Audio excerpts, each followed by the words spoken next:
Good afternoon, everyone. Welcome to our pre-match press conference to preview our game against Sunderland. We'll start off with Peter at Sky. Hi, David. Hi there. You okay? Good, thank you. Can we start with some team news? How are the guys looking ahead of Monday? Who do you want to know about? Well, I know Nathan Patterson's still out till late November. Yeah, he's had a sort of a small procedure on his groin, so he's obviously not available for this game. Yeah, we know Gerrard's obviously longer term. Yeah. Everyone come out of Tottenham reasonably? Yeah, Okay. I think so. I think we've got a couple of knocks and bruises and one or two people with little bits, but hopefully we'll be okay. Catching up for Monday. Looking back at that game on Sunday, I don't think many people watching it would have thought it was 3-0. Obviously, we know the challenge of Man City before that. So where do you think the team are right now going into these two games before the next international break? Well, we were disappointed to lose 3-0. I don't think we'd lost by that amount of goals, I think, since I came in. So that was a disappointment. But overall, I thought the performance, I've had a chance to look back at it, performance was fine. Obviously, set pieces play a big part in football. I know that as much as MD always have done. So we have to deal with it a little bit better. Obviously, Sunderland going into this game off the back of that impressive win at Chelsea on Saturday. What do you think of that performance and the challenge that they'll present to your team on Monday? I don't think it was just their performance at Chelsea. I think their performance all season's been really, really good. I think a lot of people have been surprised by it, but they've got a great crowd behind them. You know, they've been really strong at home as well. But obviously, winning at Chelsea for MD is a big result. So I think the points total was best by 17 years. Yeah. No, it's. Actually, you know, it's gone back a little bit because with the last recent years, I think there's been a lot of media talk about how the promoted sides, tend to go down. I think it sounds as if a lot of them have been listening to that and spent a lot of money, try to make sure that they give themselves every opportunity to stay up. So I think that Sunderland, Leeds, Burnley are all doing that at the moment, and over recent years it's not been easy for the promoted teams to do that, but this year they're having a right good go at it. That just sort of underlines the competitiveness, I guess, of that Premier League right now in terms of these teams coming up and still give you a real good game as well. Yeah, no, we know that. I don't think here at Everton we've ever thought that the teams coming up wouldn't give us a really good game, but I do believe that the Premier League is a big strength. There's not much between many of the teams. You know, the games are pretty close. Yeah, there might be a few teams near the top who in the main would be better, but I think the rest of the league is quite competitive and not much between it.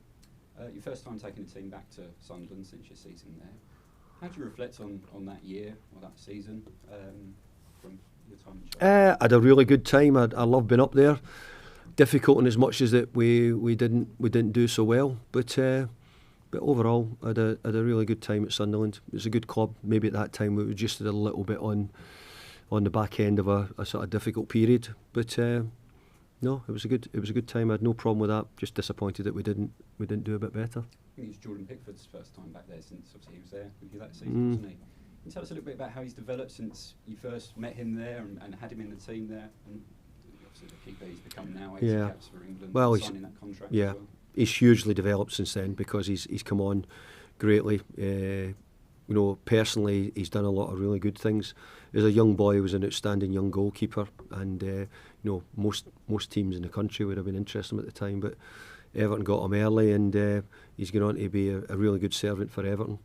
And I think he's improved year on year, and the proof is in the pudding. The amount of clean sheets he's tended to keep in Premier League, the Premier League seasons recently has been very good. Excellent. Thank you very much. Thanks, Pete. We'll go to Simon at Premier League Productions. Simon? Hey, okay. Was it maybe right club, wrong time then, with that in mind? With Jordan?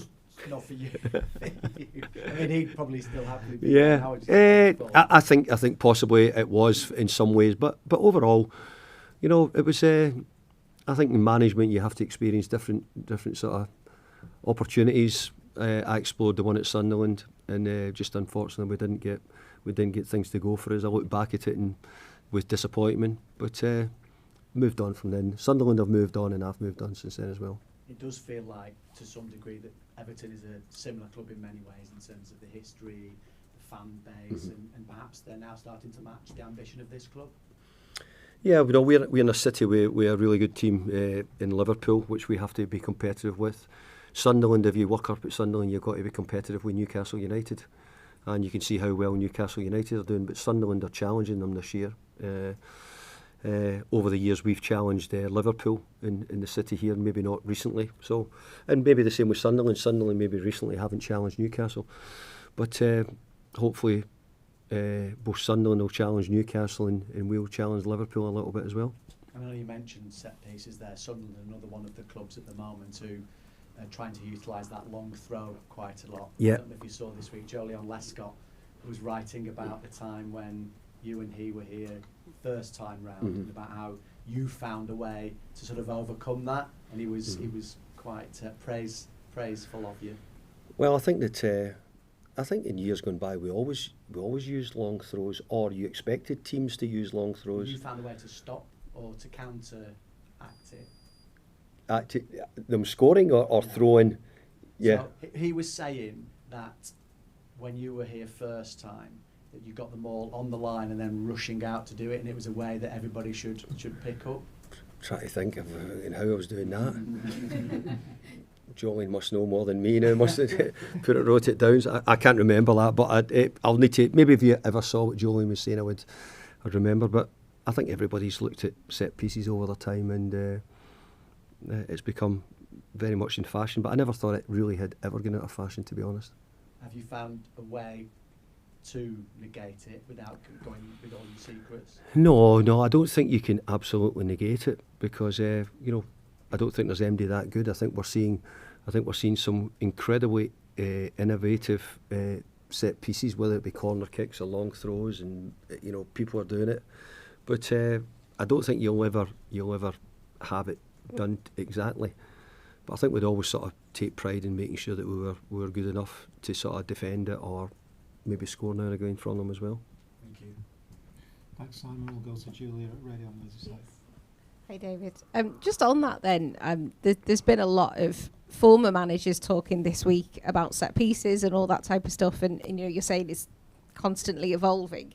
Does football just go round in a circle as to what kind of happens, and how everyone plays? Yeah, look, I think in some ways possibly. I think if you were doing it 2 or 3 years ago, folk would have been saying, no, what are you doing that for? I still believe it was there. I still think that even 2 or 3 years ago, people were taking long throws and people were taking, working on corner kicks. I don't think anything's really greatly changed. I just think that there's a little bit of media picking up on it.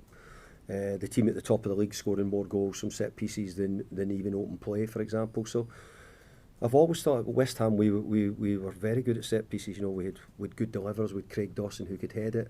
So it made it look as if we were actually very good at set pieces.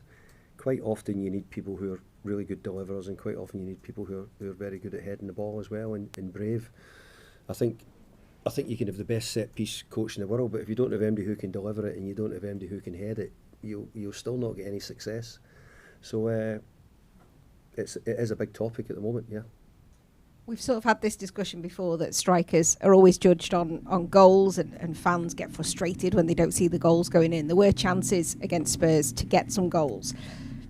Can you, lift the curtain away a little bit and just reveal to people what goes on with strikers when you're going through a bit of a dry patch and you're in the training ground every day and maybe confidence is a bit low? How do you manage that?